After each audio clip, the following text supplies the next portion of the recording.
大家好，我係蘇菲的個人日常主持人 Sophie。皆さんこんにちは。香港での日常 Sophie です。今日咧就嚟咗呢個佐治五世紀念公園。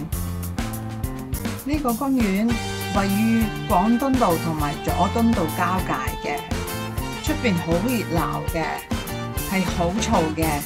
但係咧，呢個公園入邊咧就係好清靜嘅。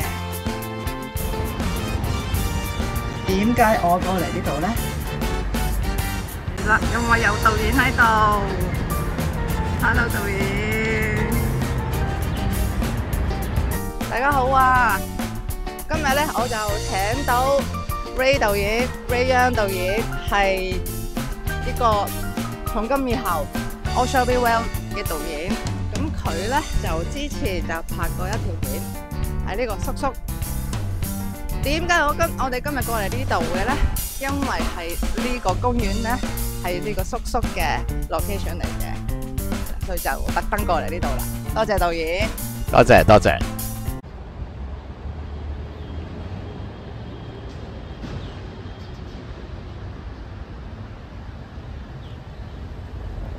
首先咧，我就想推翻呢個從今以後，因為係日本12月12號正式上映，所以咧就希望多啲朋友，多啲中意港產片嘅朋友過去睇下啦。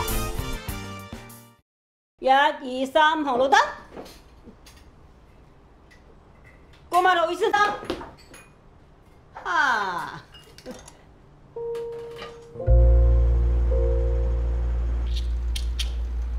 姜陣陣。姜屋企有。喂，鏘哥要半斤冬菇，先有咩先？係啊。喂，中秋節快樂！中秋節快樂！每人一支餐啦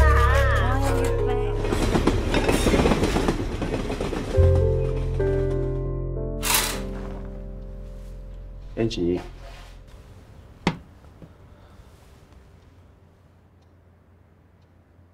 根據香港法例，胡女士嘅所有資產都會由佢嘅近親所繼承。咁係咪即係包括 Angie 而家住緊嗰個單位啊 ？Angie 可唔可以繼續住喺嗰度㗎？呢啲遲啲先講啦。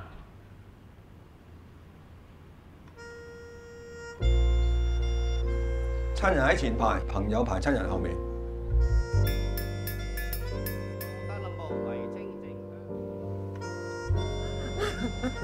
唔好意思，你唔可以用個保險相住。講到錢咧，就算阿媽同個仔咧都冇情講啊。點解我哋唔買咗 Pat 姑姐個單位，然後分4份，咁咪個個都開心咯？就算阿 Pat 喺度啊，佢都贊成我咁做啦。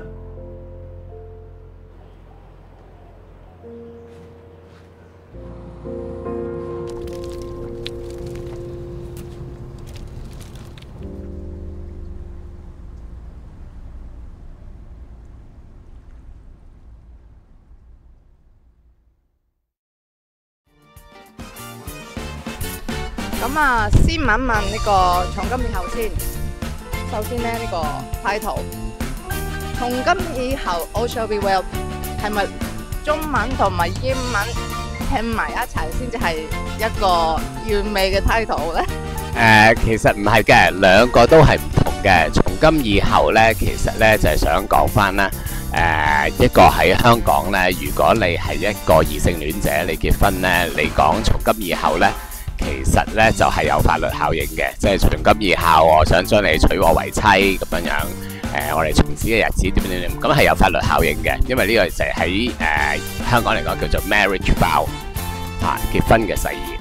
咁但係咧，如果你喺香港係身為一個同性戀者咧，你有一個同性伴侶咧，你想結婚嘅話咧，你就算想講從今以後我想點點點咧，係冇效率反應嘅，因為喺香港咧係唔承認呢個同性婚姻嘅。咁所以咧，就算你想講咧，都係冇意義嘅。咁所以咧，我就用一個好諷刺嘅形式咧，就改咗呢一個 title， 從今以後就係咁解。從今以後英文就係 From Here to Eternity。原來係呢個係諷刺嚟㗎咋？哦，咁樣。如果我講翻 All Shall Be Well 咧，其實呢個就係我做從今以後嘅時候咧，有做過好多訪問啦。咁好多同性嘅伴侶咧，我問佢哋有冇立過遺囑。咁佢哋咧就話冇啊咁講，我話點解冇啊？因為香港唔承認呢個同性婚姻啦。咁如果係咁嘅話，如果你唔喺度，你過咗身嘅話，咁你個伴侶咪好危險咯，好 vulnerable 咯咁講。咁佢哋咧就話唔緊要嘅，如果我唔喺度嘅話咧，我阿哥或者我家姐咧就會知道我想點噶啦。咁話吓，咁奇怪，你同你個伴侶一齊咗咁多年，如果你一時唔喺度嘅話，你個伴侶到時有啲乜嘢嘢，就係指意你家姐或者你阿哥決定，話會唔會太過冒險呢？咁佢哋就話應該唔會嘅 ，all shall be well 咁樣樣。咁即係我真係諗，即係 all shall be well 應該唔會嘅，應該一切都會好好嘅咁講。咁我就話啊，你可能太過樂觀啦。咁所以亦都用一個好諷刺嘅形式，就改咗嗰個英文名叫做 all shall be well 就係咁解啦。原來係咁豐富嘅諷刺喺度嘅，哇，真係好得意喎，好有趣喎，係嘛？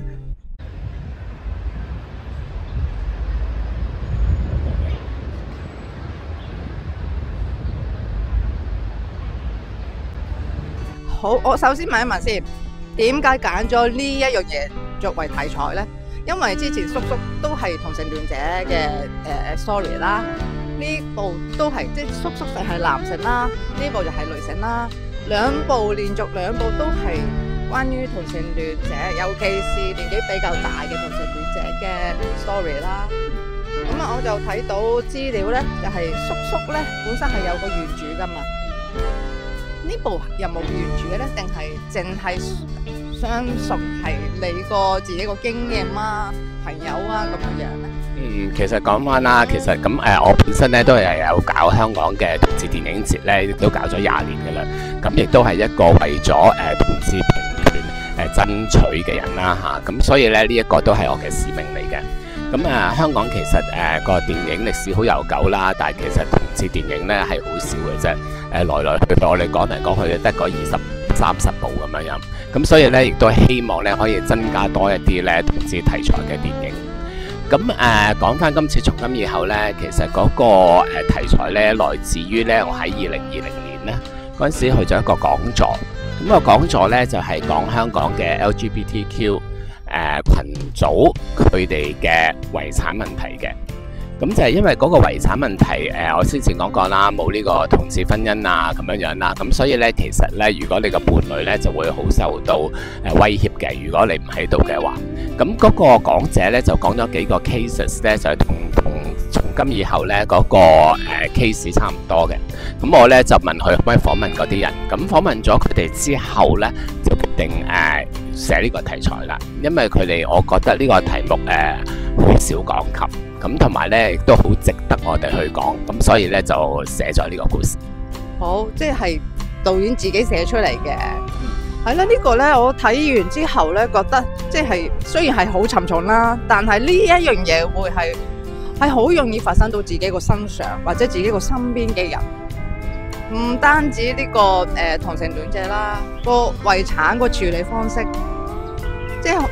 本身係好地地嘅，好似一家人咁樣樣嘅，但係一講到遺產分配，咁就有啲瓜葛哦。咁係啦，咁同埋尤其是咧喺香港啦，同埋其實世界好多地方都係一樣嘅。咁如果你係就算異性戀者冇結到婚嘅話咧，其實你都冇受到呢個婚姻法律嘅保障嘅。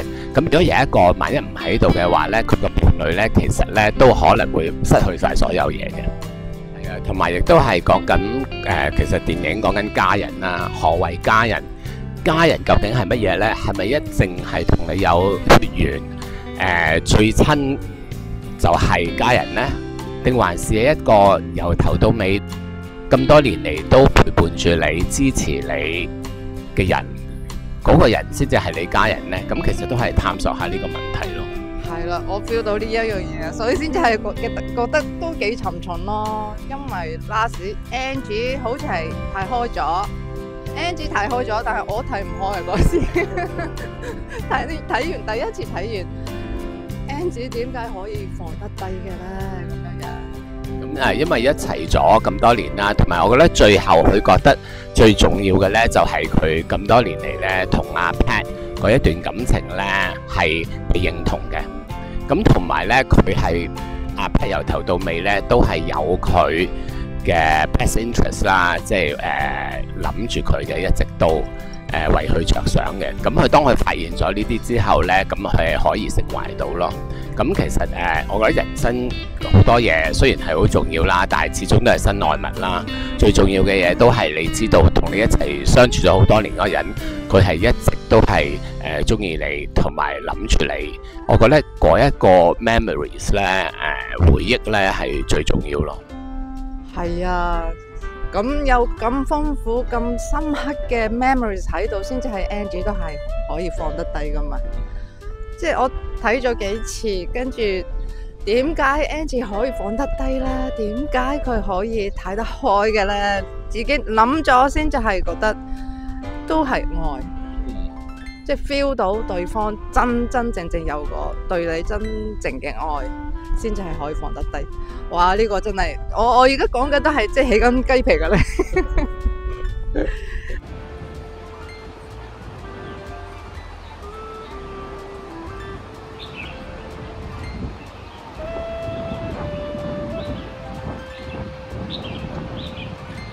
好啦，咁啊，我想問翻個 casting 嗰度，點解揀咗呢幾位演員呢？因為咧就係之前叔叔嗰時咧都有歐嘉文小姐喺度啦，太保先生喺度啦，係啦，咁就即係有幾個人都係再採用佢哋咁樣樣嘅。咁你本身係好中意佢哋啲演戲嗰個演繹法啦，定係覺得係呢個題材啱佢哋咁樣呢？其實就因為上次一齊合作過《白叔叔》呢部電影啦，咁就有太保，咁同埋有歐嘉文，咁嗰次係第一次合作啦，咁大家合作好愉快啦，同埋佢哋嘅表現呢係好啱我嗰個戲嘅味道啊，因為我係中意一啲戲呢係比較含蓄啲嘅，唔係好大表情嘅，但係呢內裏邊有好多內心戲嘅。咁太保同埋歐嘉文呢都做得好好啦。咁今次揾翻佢哋呢，純粹係因為佢哋係適合從今以後裏邊嗰兩個角色啦，Angie 同埋成呢兩個角色，咁所以呢年齡外形都相似，咁所以呢就揾翻佢哋做，同埋知道呢有信心佢哋會做得好好咯。OK， 即係我啦，我自己中意李小龍噶啦，咁我就睇咗動作片好多啦，咁我嗰個印象上呢，太保先生呢係武師嚟噶嘛，睇咗叔叔，原來係佢識做戲喎，係好深嗰隻喎，因為我之前佢後生嗰時都係武打噶嘛，武打唔需要咁深嘅演戲啦，咁所以我就係不嬲都係我嗰個印象中，太保先生係武師。係演戲冇咁深，但係睇咗叔叔就係完全唔同晒個印象。係，多謝。其實都佢其實喺台灣，其實佢離開咗香港個影圈之後咧，喺台灣好多年咧，其實都唔多唔少轉咗型嘅。佢都係開始做多一啲笑片或者文藝片，做好多電視嘅。咁但係就冇做過男主角啦，亦都冇做一個咁樣嘅文藝片啦。當然，咁所以咧揾佢嘅時候咧，都係一個挑戰嚟嘅。咁但係就大家一傾嘅時候好夾啦，同埋佢對個劇本同埋個角色個理解咧都好深入嘅。咁所以咧我好快咧，我哋就覺得大家可以合作啦咁樣樣。OK， 因為我武師之後睇咗太保先生咧係《悲情城市》嘅，《悲情城市》都係一個飛仔嚟噶嘛，一個黑社會嚟噶嘛，咁所以係爛仔係啦，所以就嗰個演繹個深度冇咁深咯，所以我不嬲都係對佢個印象就係嗰啲，哇叔叔就係完全變晒樣添，係啦，所以我好中意就咁解啦。多謝。同埋 Ben 哥又係咯 ，Ben 哥又係本身係佢每一部戲個角色唔係好大嘅，比較即係配角。專做配角嘅演員嚟噶嘛，所以每部戲睇到佢啲戲嗰啲，佢出現過嗰個唱到唔係好多，所以就係即係我不嬲都係覺得係配角嘅，但係叔叔咧真係佢可以真係做到第一主角添，係啊，所以呢一部戲咧對香港嘅比較年紀大咗嘅資深嘅，但係未有一部大嘅角色嘅演員嚟講呢，係一個好大挑戰，同埋一個好大嘅成果喺度啦。多謝，係啊，咁因為阿 Ben 之前都係做舞台劇多啦嚇，都係做小即係做電影少啦，咁所以咧嗰次同佢合作咧都係覺得好愉快咯，覺得其實佢喺熒幕前面嘅演繹咧，佢好即刻好 understand 到咧喺舞台需要係點樣樣，但係如果係電影咧係需要另外一樣嘢咁樣樣咧，咁佢可以好快就可以俾到你。所以咧就佢今次咧就水教黃牛嗰度咧就可以得到大獎啦，係咪？係啊，咁同埋因為叔叔啦，其實阿太保同埋阿 Ben 兩個都係喺金馬獎嗰度有最佳男主角提名嘅，當年。係咯，所以即係呢係本身叔叔已經係嗰個成績好㗎啦喎。台灣又好，香港個口碑又好，唔單止香港喎，日本啲港產片迷都係好中意喎。嗰時上畫咧都係喺電影節先上噶啦嘛，睇咗電影節啲人嗰個口碑真係好好嘅，咁所以咧啲人今次對呢個從今以後都係好大期望嘅，因為知道嗰個阿 Ray 導演嗰個做法係點樣啦 ，Ray 導演拍得嚟咧一定係好好噶啦，咁個主角演員都係有晒啲實力資深嘅演員啦，所以就佢哋而家都係好期待噶咯喎。希望日本嘅觀眾中意。一定。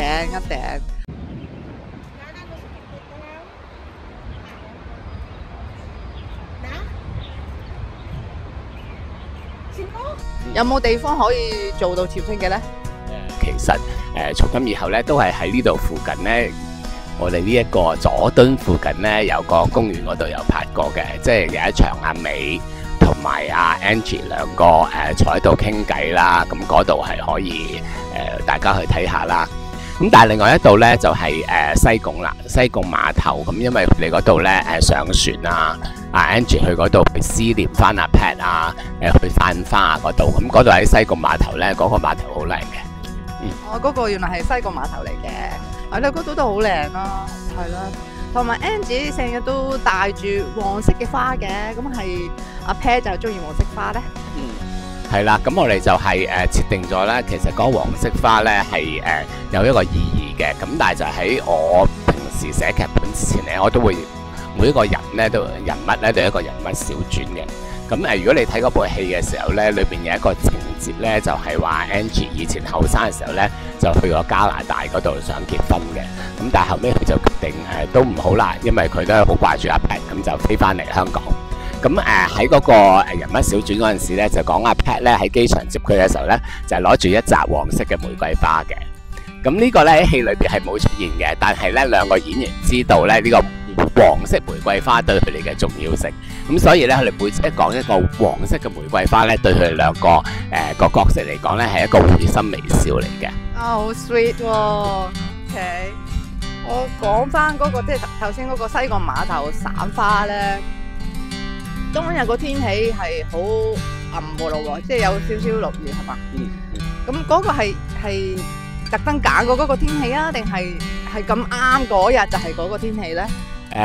拍戲天氣冇得揀嘅，劇本其實寫咧就係好靚啦嗰日風和日麗咁樣樣噶啦嚇，咁但係咧點知嗰日咧就陰雲慘淡嘅，咁但係咧其實我哋都要拍啦，船都叫咗啦，咁同埋演員亦都叫齊晒，咁但係上到船嘅時候咧就發覺喺嗰一個天氣之下咧就仍然另外有一種味道咯。反為咧，可能仲可以帶出咗個感受。咁其實拍戲好多時都有啲運氣嘅。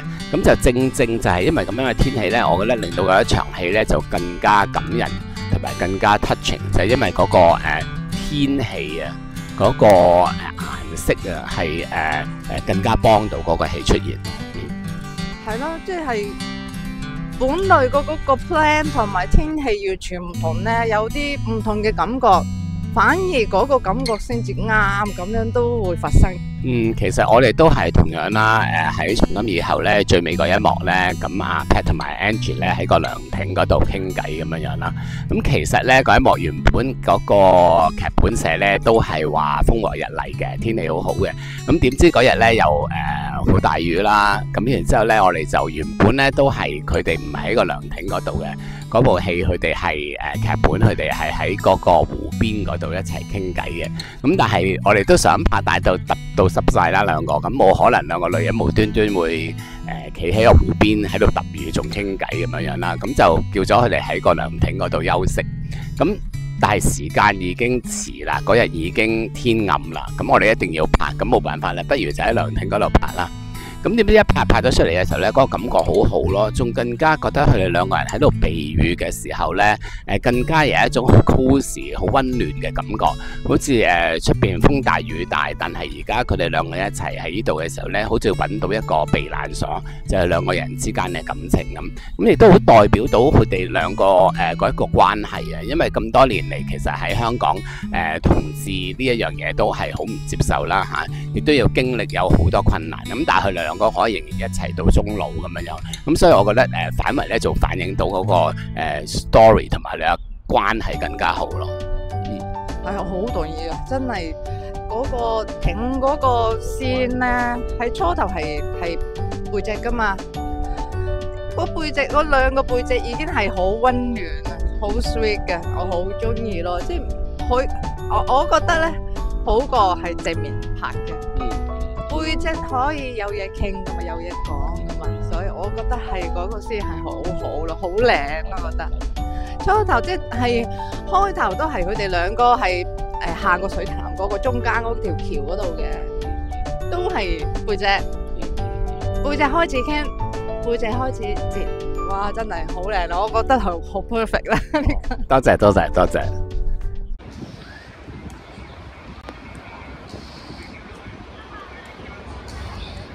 之前都係上過電影節噶嘛，電影節上過嗰時個口碑都係好好嘅。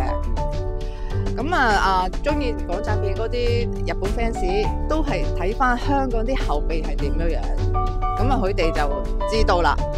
呢部戲個實力去到邊度，佢哋知道啦。所以咧，就係佢哋都一定都會中意噶啦。咁所以好希望咧，就多啲日本觀眾去戲院睇呢部戲啦。即係希望觀眾唔好以為因為係同志題材，所以就唔去睇。因為其實都係講人與人之間嘅關係啦。咁同埋其實我哋而家一個社會啦，同志與否咧，其實都唔係好重要嘅問題咧。我哋都應該理解到係人與人之間嘅關係係最緊要咯。係啦係啦係啦，即係好多人都係以為係 LGBTQ 嘅電影咁樣嘅，係啦，唔單止嘅，係有好多樣嘢喺度嘅。所以好希望咧，就係多嘅闊嘅 range 嘅觀眾去睇咯。OK， 咁咧就我想問下，導演希望觀眾睇呢一部戲個邊一度，即係呢一部戲個邊一個 part 係最推介，或者最印象最深刻，或者希望觀眾喜歡咁樣咧？其實呢一部戲咧，我覺得最重要嘅咧就係俾我哋知道咧，其實兩個人嘅感情咧係咪一定要係用呢個法律咧，你先至俾到一個重要性佢哋嘅？其實係只要兩個人相愛咧 ，love is love 啦嚇，所謂，所以唔應該咧係被歧視咯。好多謝導演，多謝晒。Thank you, thank you。希望呢部戲同埋叔叔連埋叔叔大成功啦！多謝多謝，拜拜，拜拜。初頭咧就講錯咗個日期 ，sorry 啦。12月13號先至啱嘅。12月13號去戲院睇《從今以後》。これからの私たち。よろしくどうぞ。